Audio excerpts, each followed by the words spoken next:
আসসালামু আলাইকুম।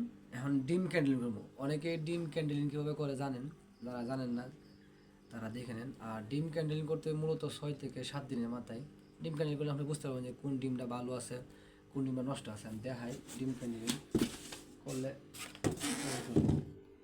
এই একটা ডিম ক্যান্ডেল করা একদম সহজ, এত হার্ড বিষয় না।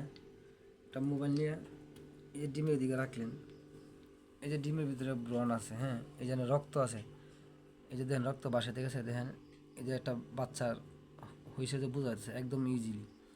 ডিম ক্যান্ডেল এই ডিমটা, এই যে বাচ্চা আইছে, রক্ত আছে, বাচ্চা আছে, এটা একদম পারফেক্ট। আজকে 7 দিন, 7 দিনের মধ্যে কিন্তু বোঝা যাচ্ছে যে কতটুকু ডিম ব্রণ হয়েছে বা সব কিছু ঠিক আছে। আরেকটা যদি নেই, আরেকটা ক্যান্ডেল করলে আরও বোঝা দেবো যে কোন ডিমটা নষ্ট, কোন ডিমটা ভালো। এই যে এইটার কী অবস্থা দেখি, এই যে এইটাও বাচ্চা আইছে, এটাও বোঝা যাচ্ছে যে বাচ্চা আইছে।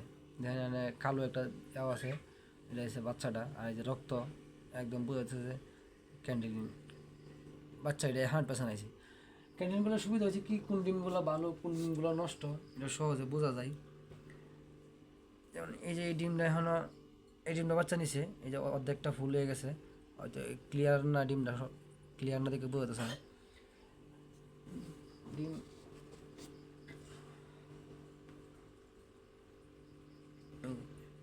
আলহামদুলিল্লাহ সবগুলোতে বাচ্চা আছে, ঠিক আছে।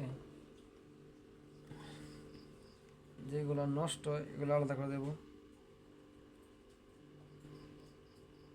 এই যে এটা ভালো না, এটা সমস্যা আছে, এটা আলাদা করতে হবে। একটা ক্যালরিগুলো আলাদা করে দিলে কি আপনার হ্যাচিং রেটটা ভালো পাবেন পরবর্তীতে।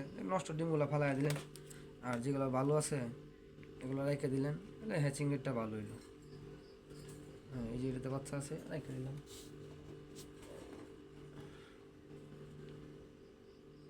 এই যে এটাতে বাচ্চা আছে। ক্যান্ডিলগুলো খুব সহজ, ক্যান্ডিলগুলো ভালো। দিন শেষে আপনার একসাথে সবগুলো বাচ্চা এলো, ডিমগুলো আলাদা করে দিলেন, এই যে এটা বাচ্চা আছে, এটাতে বাচ্চা আছে,